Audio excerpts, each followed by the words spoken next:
मला गद्दारांना पाडायचंय म्हणून मी विधानसभा लढणार अशी घोषणा केली आहे ठाकरे गटाचे नेते चंद्रकांत खैरे यांनी। निवडणूक लढण्यासाठी त्यांनी मतदारसंघही ठरवलाय। विधानसभेची निवडणूक आता अगदी 2 महिन्यांवर येऊन ठेपली आहे। त्यामुळे राज्यातील महाविकास आघाडी आणि महायुती दोन्ही आघाड्या कामाला लागल्यात। प्रत्येक पक्ष निवडणुका डोळ्यांसमोर ठेवून रणनीती आखताना दिसतोय।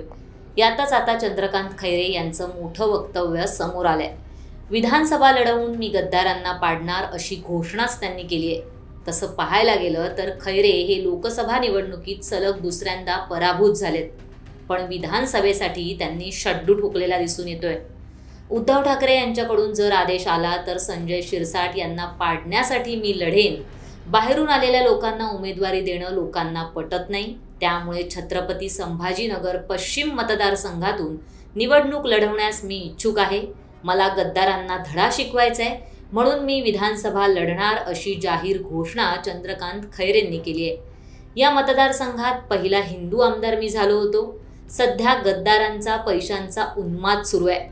लोकसभा निवडणुकीत मला पैशाच्या जोरावर पाडण्यात आलं। आता शरद पवार आणि काँग्रेसचं वलय आहे, त्यामुळे 140 जागा लढवण्याची आमची तयारी आहे। तसंच आम्ही 103 जागा जिंकणार असल्याचा विश्वासही चंद्रकांत खैरे यांनी यावेळेला व्यक्त केलाय।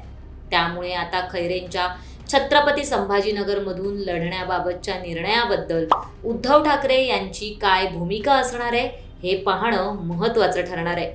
तुम्हाला काय वाटतं?